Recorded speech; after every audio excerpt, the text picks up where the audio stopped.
Okay, we should start now, I think so.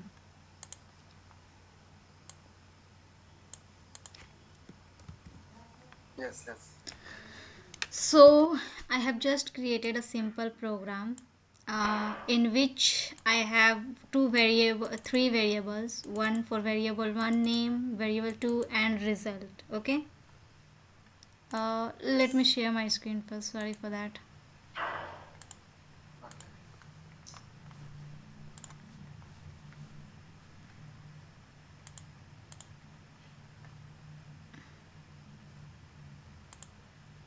Yeah, all right. So I have created a simple program to show how, when and how do we can use function in our program. So I have created variable 1, variable 2 and result. Variable 1 and variable 2 is going to take input from the user, and in this result value I am going to store the value of these two variables, sum and then subtraction and then say multiplication. So for now let's take an example of addition and subtraction. So let's say here I am taking first number from the user, then the second number, and I have just written the result is equals to var plus variable 2. And now I am going to see, so the output addition is equals to, and I can simply say result, right? In the same way, let's say I have a subtraction code. So again I am going to take the same variable, and this time I am going to store the subtraction of these two variables and going to show output as cout subtraction is equals to, you can say, result. Okay, so yeah, that's a very simple program, isn't it? Now let's say we have just this addition only one time, right? Yes. And this subtraction is also only one time, right? Now think of a situation where I need to use this addition again in my program. So I am going to write the code again. So I'll just copy paste it here and just paste it here, right? So we need to have this line of code again, because I need to again perform some addition function again on different variables on different values. Let's say for the first time I have addition of 3 or 4 or 5, but this time I want to add two numbers like 10 and 20. So I need to write this code again, right? Let's say now again I am going to use, I need to add two number modes. Then I need to again same code of lines. Then let's suppose this now I am bored of the addition result. Now I want the subtraction result again. Let's say I want to know the subtraction of 20 with 10. So I need to write this line of code again, right? So in this case, can you observe this, that we have written the same line of code how many times? This is a very simple and small example. Let's say user want, just like we take the input from the in calculator, we can enter the number 4 plus 5, then 3 plus 5, then 7 plus 9, whatever we can, and multiple times we do the same function. So we need to write the same line of code again and again whenever the user wants to subtract something or add something. I need to write this same line of code again and again, right? So this is a redundancy. Why? Because I have written the same line of code again and again.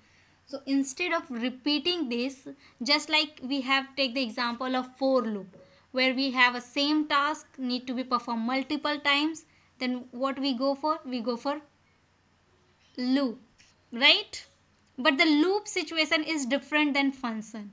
In our function, it is not mandatory that the same function is going to run again and again and multiple times. Like, let's say I have written the addition code, so in our calculator we can add, and in the next step I can subtract, in the next step I can do multiplication, but again I want to add some two numbers or three numbers or four numbers, right? So we have different situation rather than for loop. In our for loop we do the same task again and again, only one task again and again, but in this example we can add multiple times, but it is not mandatory that the addition will be sequence, right? So so to remove this redundancy we are going to use function. What does function actually do? It is going to write this set of code in one separate function, and then whenever I want this kind of calculation or this type of line of code to be written, I'll just simply call that function. Okay, so let me just create a prototype first of all, and I already have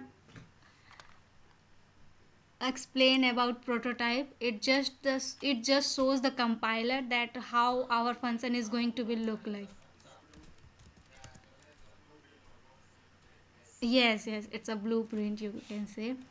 Okay, so we have to add two numbers, so I'll just going to add two numbers where one, we can take different variable names, no need to be the same, and we can skip the variable name as well, because here we have just declared the blueprint, not the actual variables. And for the second I need to have a subtract function, and again I am going to take integer two variables, and it is going to return the result, right? Or you can say void, because we don't want to return something, I just want to print on the screen addition is something like this, subtraction is, okay. So now this is our function prototype has been completed. In the next step we have to declare our function.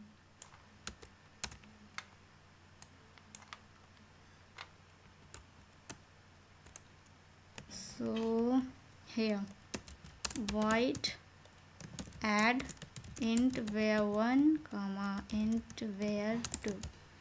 So this is the prototype, right? And now in this function I am going to write this set of code, so that whenever I want to write and I want to add two numbers, I can simply call this function. And why do we need here this variable 1 and variable 2? Because we are taking the input from the user, so we either don't need these two variables, we can have local variables here.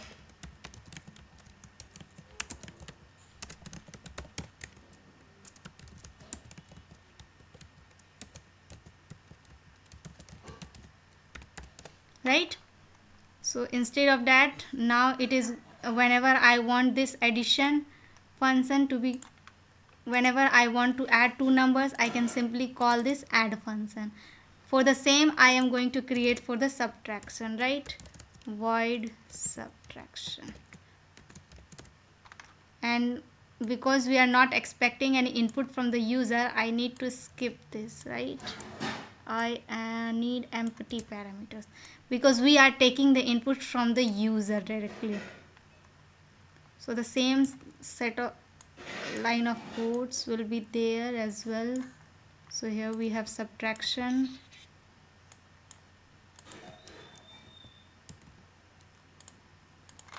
and now again we need to have local variables of this subtraction method, subtraction function, you can say.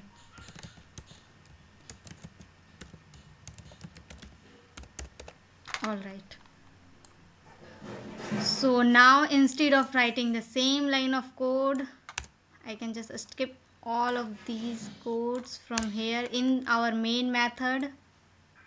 from our main method. And now I can simply call these functions add, let's say subtract. Again we need to have add, I need to add, then I'll again the same line of code. And again let's say we want to have some subtract function. So now I can use this, I can call these functions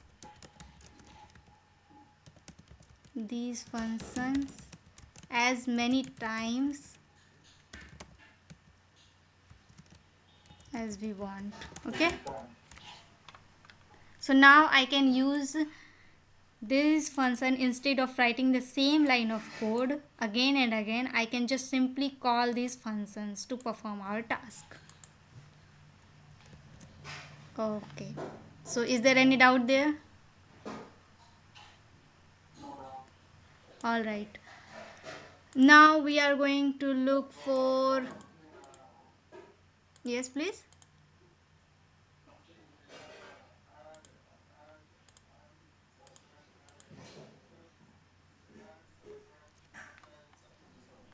Yes, it can be anything. Let's say we have only add and subtract, but we can have also multiplication for different method.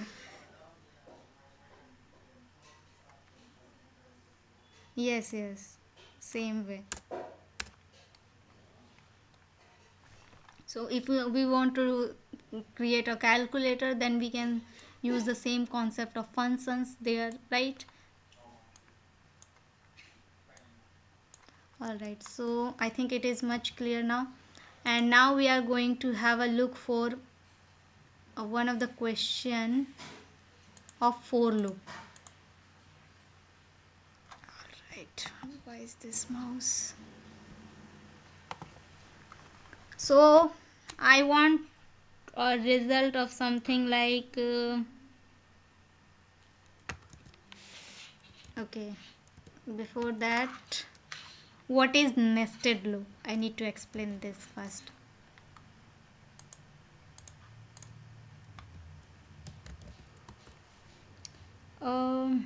Okay,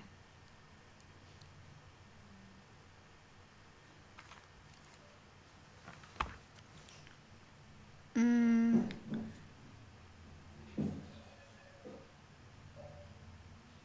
let's take an example of real time, like we daily do some kind of task on daily basis, right?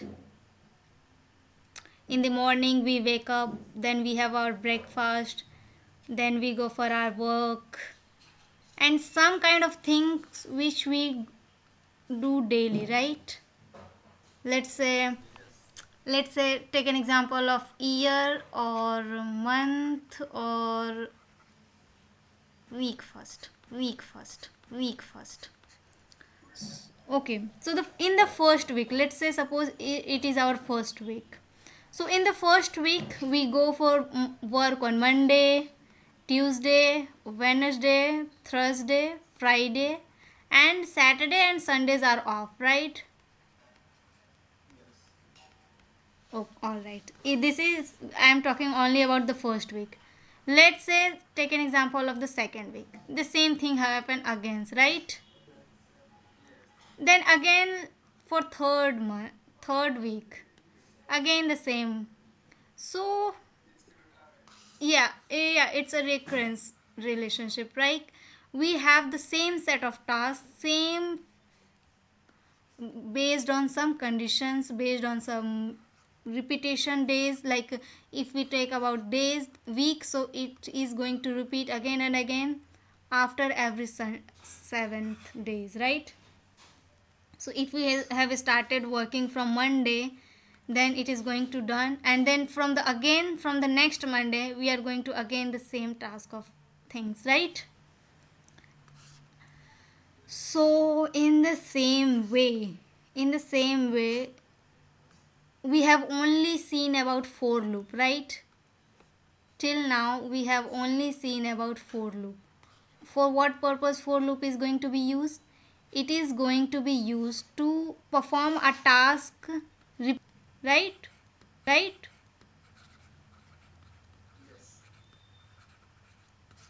let's say if I run a for loop from I is equals to 0, I is less than 100, I plus plus, and I just simply want to print C out and whatever the value of I is going to be, right? So it is going to print just something 0 to 99, right? But this is the same task repeating only a single time, right? But what does will happen when I want to print 0 to 10, 0 to 10 three times? How we are going to write a program for that? Let's say I want to print 1 to 5. Okay, if I want to print 1 2 3 4 5. Okay, so this is a very easy task for loop. We can very easily can do this output, right? But what will happen and what the line of code we need to write when I want to print 1 2 3 4 5 one time? This is one time, and now again I want to 1 2 3 4 5 the second time, and again 1 2 3 4 5 third time.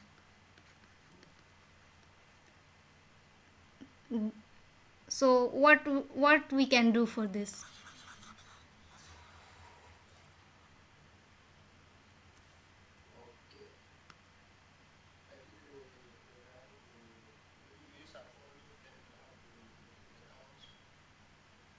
Mm-hmm.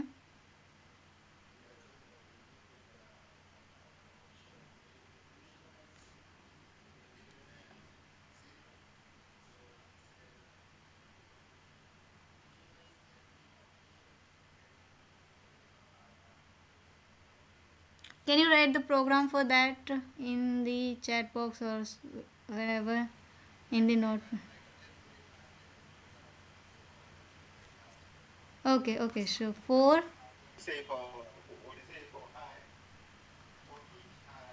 int I.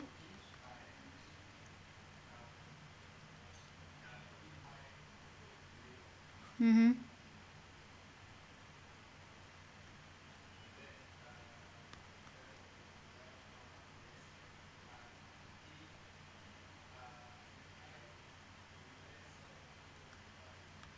Mm-hmm.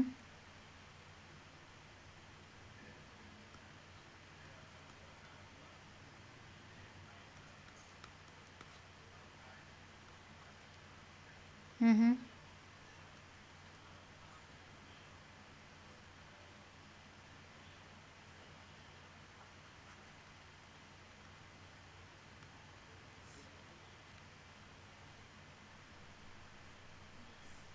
Okay. So do you think that this is the output of this will be same as this one?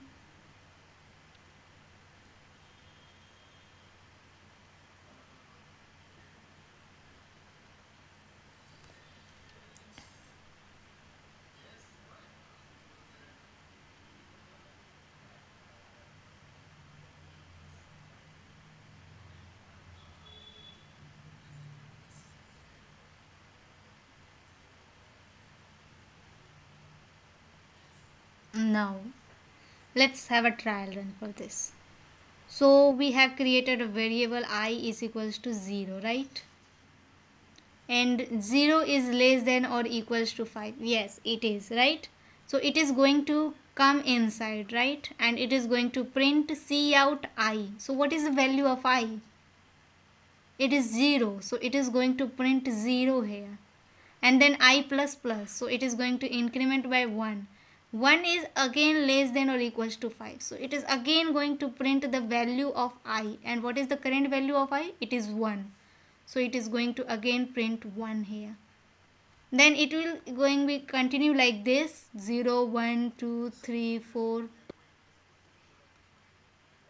Yes, yes. And one more thing, 5 is less than or equals to 5. Yes, so it is also going to print 5 here. So it is going to be something like this as an output. So we need to initialize this with 1, right? Yeah. Okay.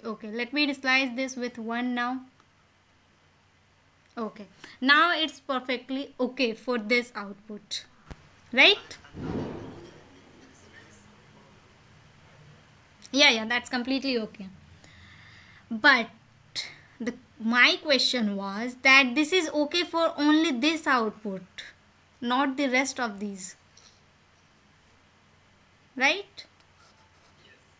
So do we need to write the same for loop again? Yes, we can do so. Y-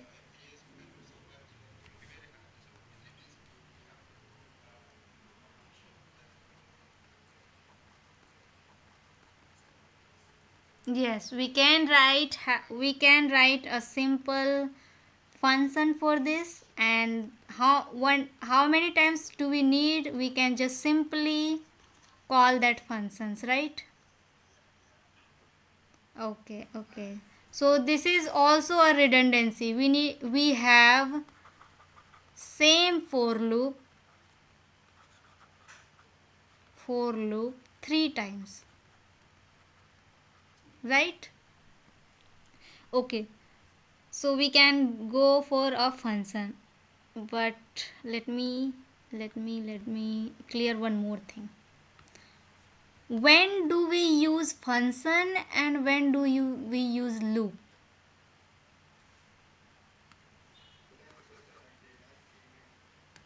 When do we use function?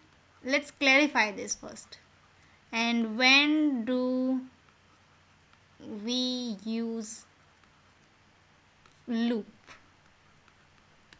Okay. So the one thing which is common to both of these is to minimize the redundancy. You right? Minimize the redundancy, meaning the same line of code can be eliminated, right? Minimize the redundancy. Okay, what next? We have different concepts, right? Loop and function. If function is same as loop and loop is same as function, then why do we have two key concepts to learn? We can simply go for one only, right? But there is a difference in function and in loop the same task repeated again and again in sequentially, you can say. But in function we have same task repeated, but the sequence can vary, but the sequence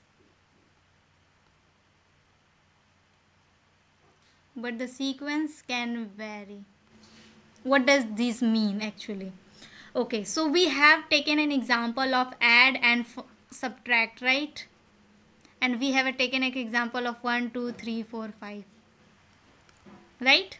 So in this add and subtract function, these are different tasks, two different tasks, but repeating again and again, and the sequence can be vary. Suppose first of all I want to do subtraction, then again addition, then again addition, and then subtraction, but the sequence can vary. Now I want to add, and then subtract and subtract, right? So the sequence can vary, but in for loop the sequence is going to be the same. If I want this, then I again want to this. It is not going to vary. So this is the basic difference between a function and a loop. It is also reducing our code and it is also going to reduce our code. Both are going to reduce our code. But the possibility, or what we can say, is that the sequence is not determined in this function, right? We can have two different tasks parallelly going through one by one, but in loop the same task again and again. But in function we can have two or three or four functions can parallelly go with each other. Okay, so now if I want to something output like this, 1 2 3 4 5, then again 1 2 3 4 5, again 1 2 3 4 5, what can you observe here that we are going to use loop or function?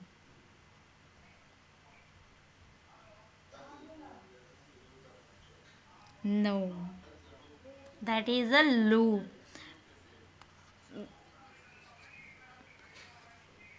Yes, yes, yes. So now we are in a situation that we can understand where we need to use loop and where we need to use function. So we can clearly see here that this is the same task repeating itself, repeating again and again, and the sequence is same. No any changes. Let's say I want to print something like this 4 5, then again 2 3 9, or maybe anything. So this is also not happening, right? So the same task repeating again and again. So we are going to use for loop, and we have just seen how to write a for loop to print this output, right? But again the question arises, we have output for one loop only this one, so we need to write the same for loop again for this one and again for this one? So this is only 3 times, right? Let's say I want to print the same output 100 times to be repeated.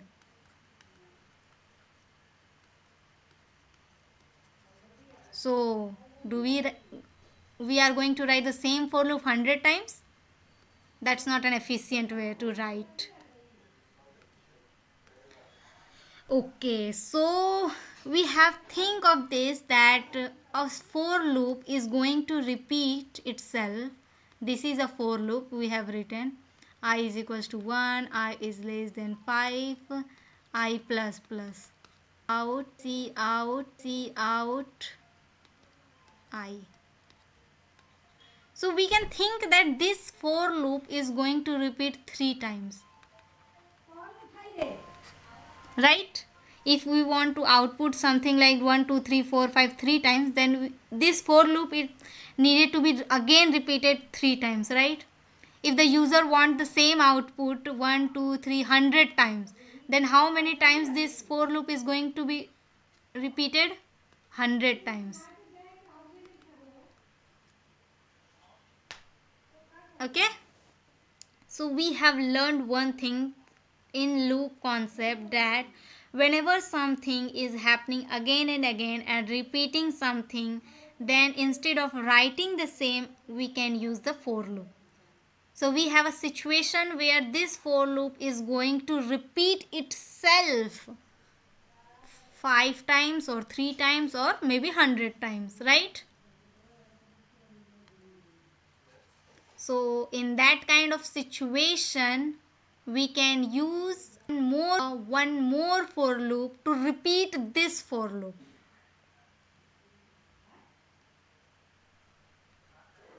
We can have a one more for loop to repeat this for loop. We have just seen for to repeat some statement like see out, well done, right? If we want to repeat the same statement, then we are going to use for loop. But if this for loop is again going to repeat itself, then we can use also for loop to repeat this for loop. Is that possible? Yes, it is. A for loop above this for loop, and but we need to use different variable names. Let's say j is equals to 1. How many times we need to repeat? 1 2 3, 3 times, right? So j should be less than or equals to 3. j plus plus. This is how we have nested for loop developed.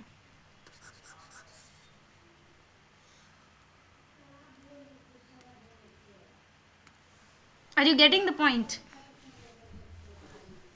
So nested, this is termed as nested for loop.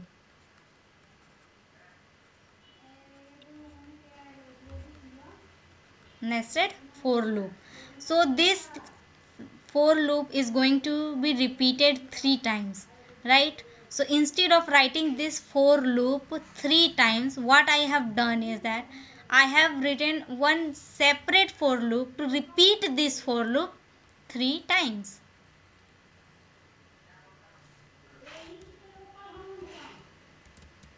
Right? Let's have a trial run for this first of all.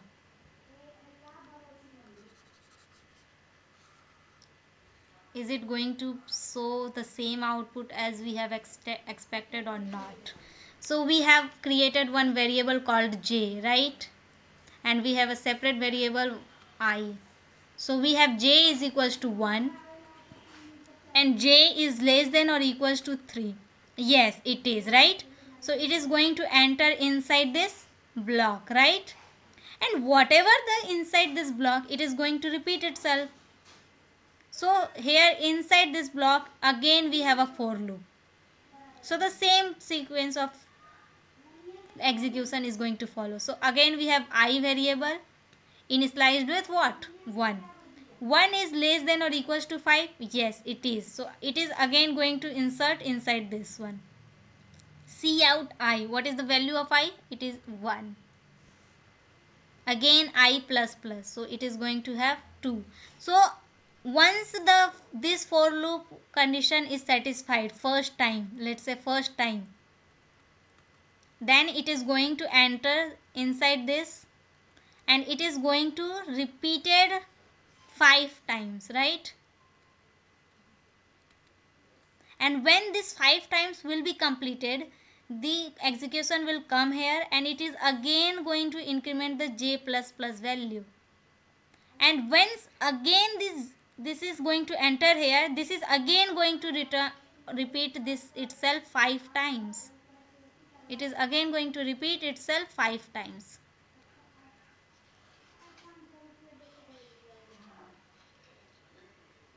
Okay, so we have I is equals to 2, so it is going to print 2.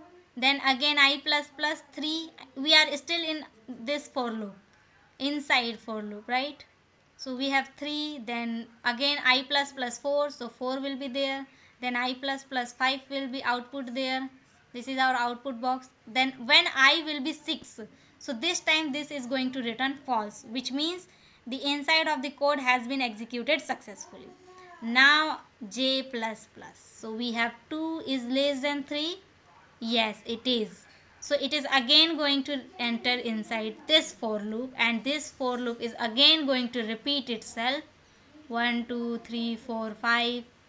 When again value of 6 will be there, then again this is going to be false, right? So it is again going to plus, which basically means 3 is less than or equals to 3. So one more time this is going to enter inside this for loop and it is again going to print 1 2 3 4 5. And again j plus plus, now it is not going to return true. So the for loop has been exited.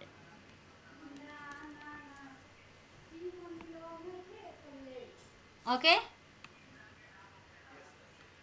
so we have just seen only two for loop, for inside for loop and outside for loop. So the outer, so the this for loop is termed as outer for loop. Outer for loop, the first one. Okay, j is equals to 1, j is less than 3, j plus plus. This is termed as outer for loop and this one is termed as inner for loop.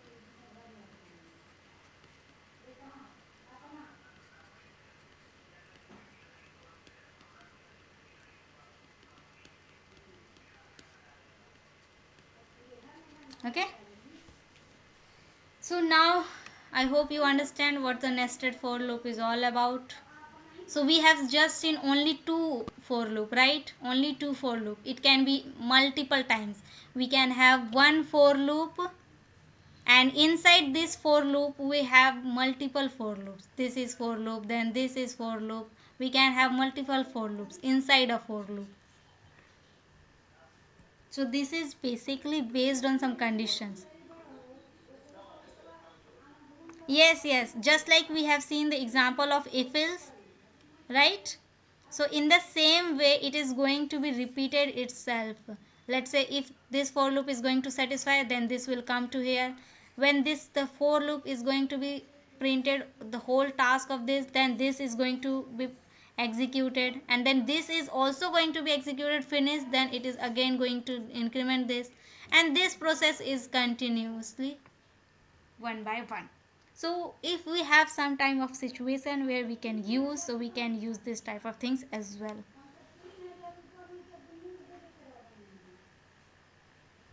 Okay, so now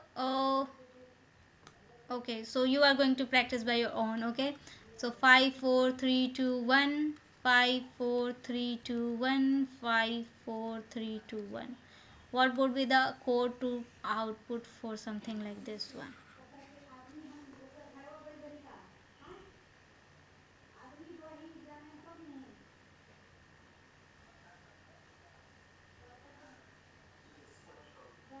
Sorry.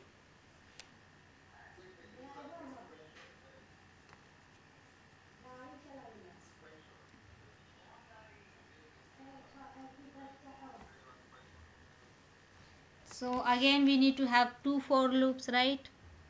So you can do this by your own. Uh-huh.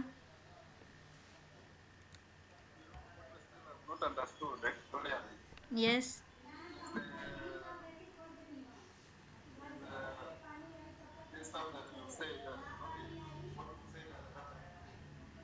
Mm-hmm. Sorry.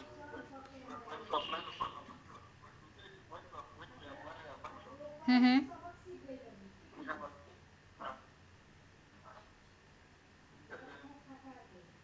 No, no, no, no, no. Your voice is not clear to me. Your voice is not clear to me.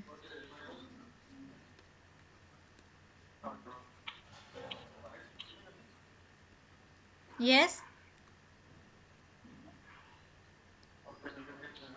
Yes. Yes.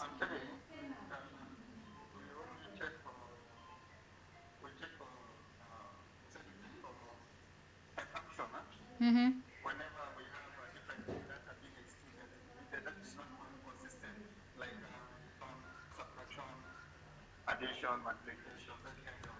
Mm-hmm. Yes. Yes. Yes.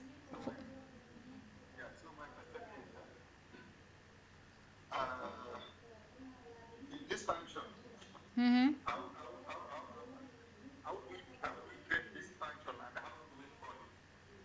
So.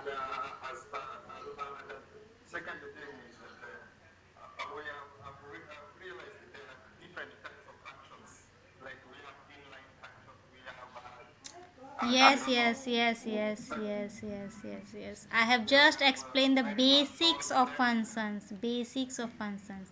I haven't told you anything. I have just tell you about basics of functions. What a function is. So we have much more things need to be covered in this function. The last PPT file is still not clear, still not completed. We have just learned the basics.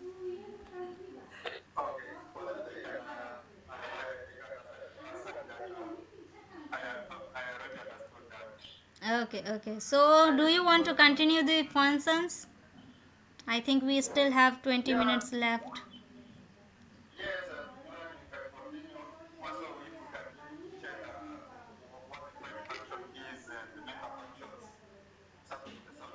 Okay, okay. So, let me see what the all concepts is all about in this slide for now. So we have call by value, call by reference, default arguments, function overloading. Okay. So we already have covered call by value and call by function. Mm-hmm. Yes, and default arguments. So let me just briefly explain what the default arguments. Default arguments.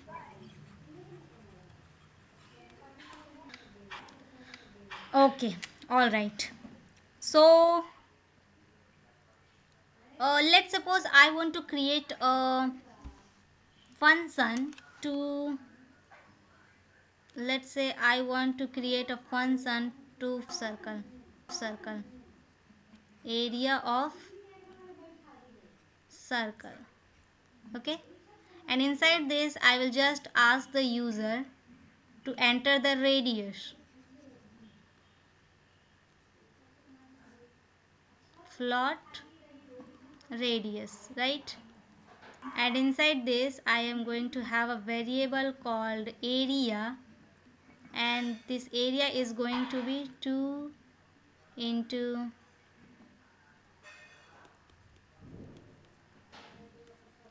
r.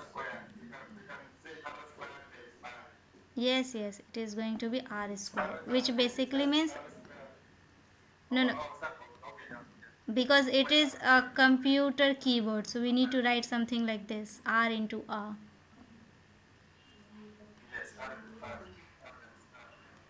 Okay, so let's float value.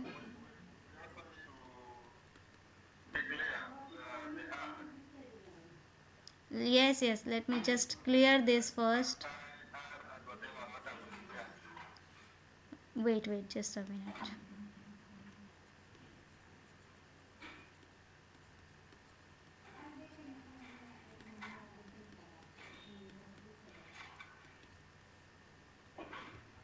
Okay, so let's suppose this is our function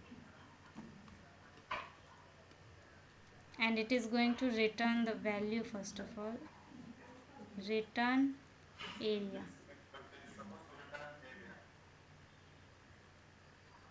Yes. Okay, so let's suppose this is our function area of circle. In area of circle, what I am asking for, I am asking for radius value and for pi value. This pi, it can be 22 by 7 or it can be 3.14, and it can be anything, 3.142, and maybe some more decimals values, right? So I just want to make sure whatever the user will enter, 3 it, if the user is okay for 3.142, then it can insert this, give this value 3.142. If let's say user wants some more precision, right, so he or she is going to write some 3 to 4, something like this, more decimals values, right? So it's totally depends on the user that how precise the value he or she wants, right? But this is totally depend on the user. So inside my I am just simply going to call this area of circle, and for float radius value, let's say I have entered 5.2, and for pi value, let's say I have written 3.142. Okay, so when I will call this function, then this value is going to be copy here, right? For the pi value to 142, and for radius value it will be 5.2, right? So this is how we normally write our function. But let's say the pi value is going to be 3.142, which is very universal to use this, right? This is very universal to use this 3.142 for the pi value. So instead of asking for the user again and again, I can simply have something like this. pi is equals to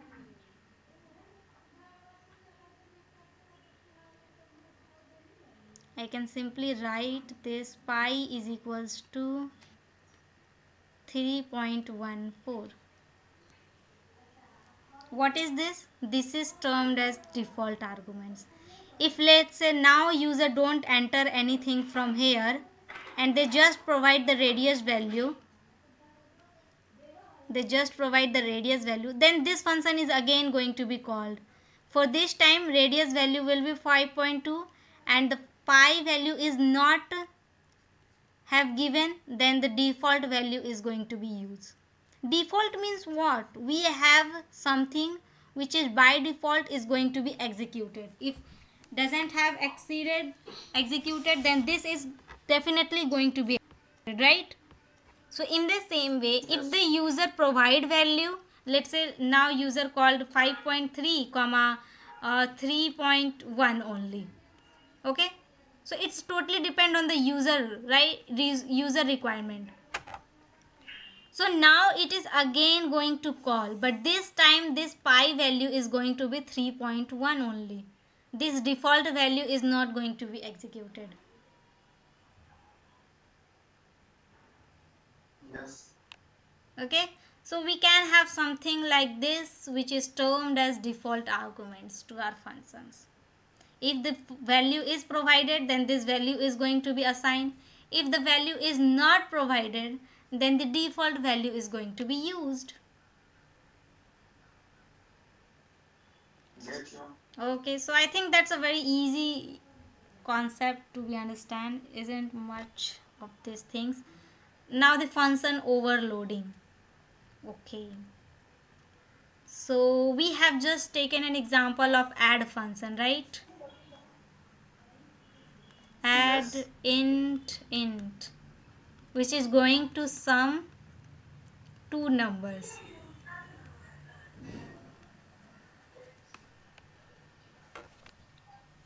Of integer only.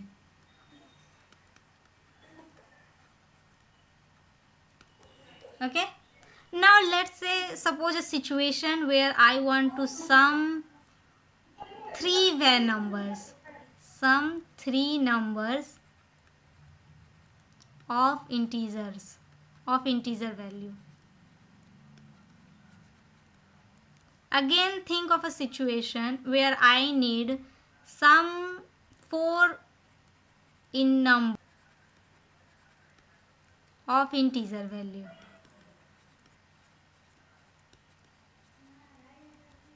And now again think of a situation sum two numbers, but this time float values. Again think of a situation sum two numbers of one float value and the second one would be integer value. Okay, so in the all functions we have one common task which is to sum, right? We need to sum all of these. So we can give something like this name add two numbers for this or three numbers for this. Let's I give this as add 4, or let's say we give add 2 float, which basically means I'm just defining some name. So this kind of things we can apply here, right? But as you can see, it is so bulky to use. I mean, it's so confusing, I mean, right? Add 4, add 2 and float. What is all this about? So instead of doing that, I can have the same name. I can use the same name for all the functions. But how? I mean, if your name is something and if if the other person with the same name will be there, then whenever I call you, you might be confused, right? That whom to I am talking with, right? So let's say this is Ram and this is also Ram, and when I want to talk to someone, I'll just simply say Ram, right? So the both Ram will get confused, isn't it? So in the same way, yeah, both Rams are there. Yes. So but this Ram and this Ram has some different characteristic. I mean, maybe he is very tall and he is short. Maybe he is very thin and he may be very fat. I mean, they are two different Rams, right? Not the same one. Yeah, their attributes are characteristic and their attributes can be different, right? So in the same way, we want to add, this is also add, this add function is going to be different than this one, right? Because this one is going to be in add only two numbers, but this is going to add three numbers of integer type. Again, this add is different than both of these, right? This is going to add four numbers instead of three numbers,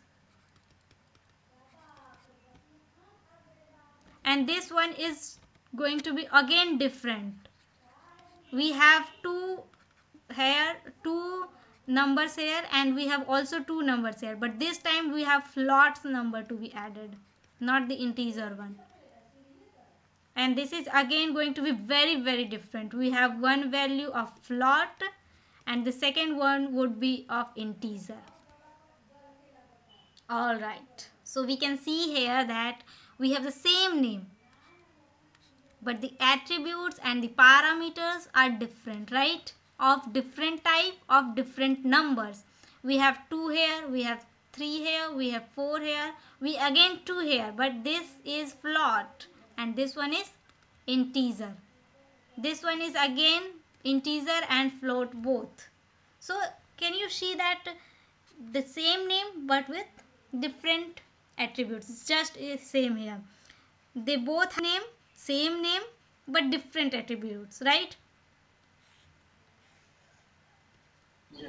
So this is what we call as function overloading. What we need to be keep in mind is that in our program, in our program we have used one main method, right? Main is main is main is main is what? A name, right? So we cannot have one more main method. We can only use only one main method in our program, right? In the same way, if we have add function is there, then we only need to use only one add method. If I am going to create the same add method, then it is going to show error that this add is already defined there. You don't need to do the same thing again. Okay, but this add is something different with this one, this one, this one and this one. So this time this is not going to show us any error, because maybe they have the same name but they have different attributes, different characteristic. Okay, so this is what we call as function overloading. We can have different functions with the same name, but what need to be different? Name could be same, but what we need to be have different? We need to have different numbers of parameters, different number of parameters and different data types.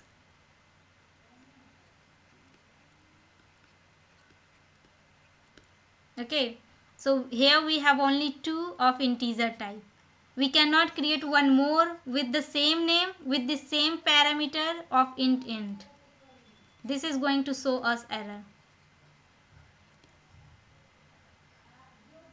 Okay, so this is simply what we termed as overloading, function overloading. Same name but different task, different parameters, different types of parameters needed to be there, but we can have the same name.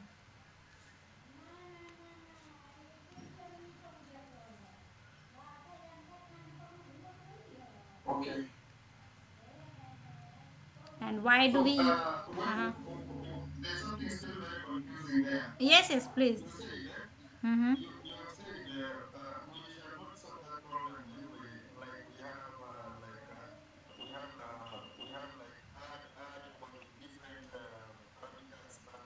Mm-hmm.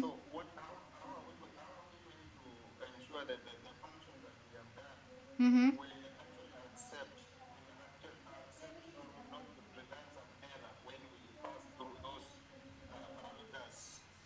Yes, yes. Okay, all right. So your question is that in our main method, when we call some, then how do we make sure that the same function is going to be called? Let's say I have called add method. So I want to call this method, right? So how do I ensure that only this method is going to be executed, not the other ones? How do we ensure that, right? This is your question. Okay. So as a programmer and plus we have our compiler to look after this.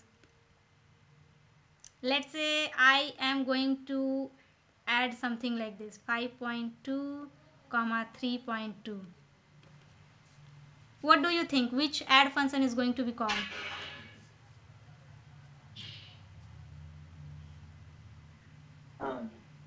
Yeah, we have,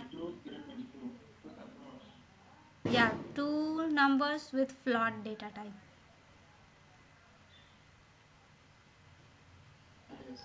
So which add function is going to call?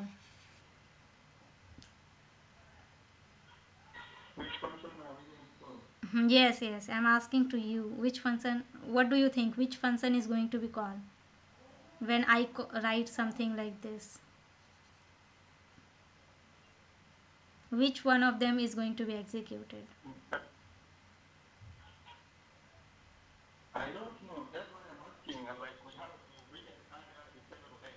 Okay, okay, okay. So, okay, so none of the function is going to be called. Why I'm telling you? I'm why because we have we have passed two values with float type, right? And do we have two float type here anywhere in this? Yes, this is here. So this is going to call this function. It is going to check each and every function where we have, first of all, it is going to check for number. How many add functions are there with only two parameters? This one, right? Yes, yes, I. Mm-hmm. Mm-hmm.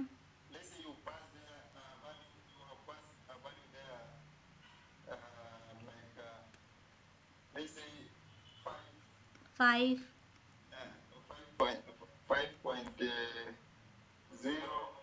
5.1, okay.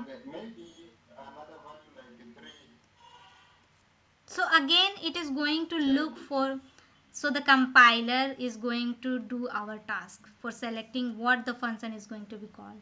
This is termed as runtime. It is going to be runtime decided, meaning the execution will execute program one by one and it's a task of CPU to decide.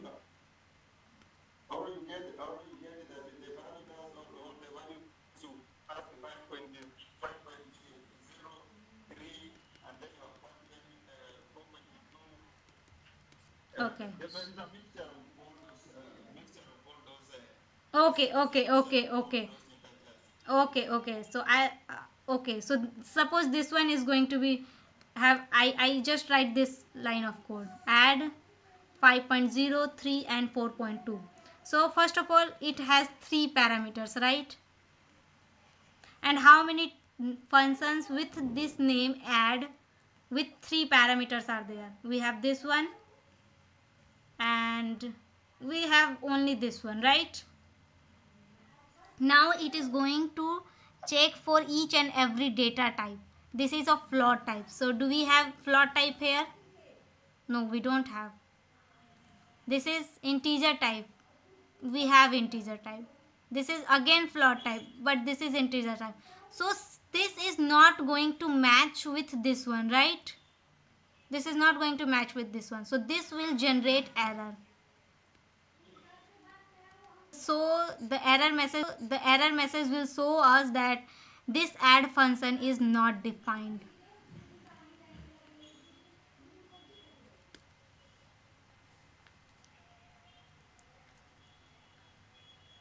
This add function is not defined. So how does the computer our program is going to decide is basically based on two. First, the name of the function,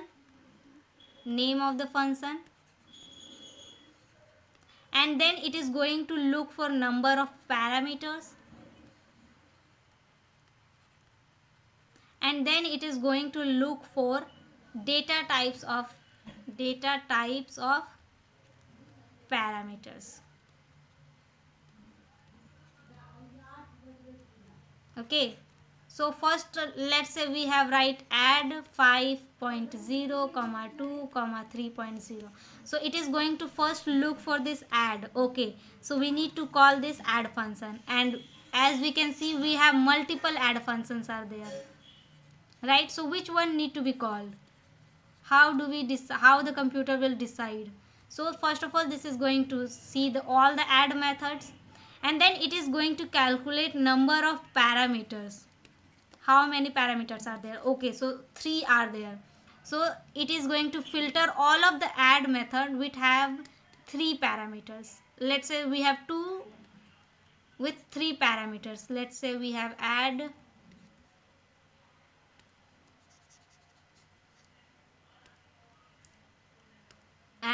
float and float, and this one has float, int and int. Okay, and this one has add float, int and float. Okay, so these have three methods, have 3 parameters, right? This 3 add function. So now it is going to look one by one. So first of all, this add function is going to compare with this one. So we have float value. Do we have float? Yes, we have. Now it has integer value. So do we have integer? Yes, it has. We have float value. Do we have float same here? No. Now this function is going to be stopped here. This is not going to be executed. Now the second thing, this add function is going to be executed. Do we have float here? Yes, we have. We have integer here. We have float here. So this is going to be cross mark. This is again not going to be performed. Now the third one. Do we float here? So we have float here. Int here. So we have int here. We have float here. So again we have float here. Now this is exactly matched.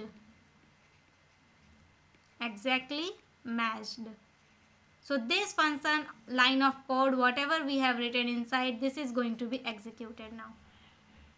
And if suppose none of the function have fulfilled the condition, then none of the function is going to call. It is simply going to show error message for us that this function is not defined anymore.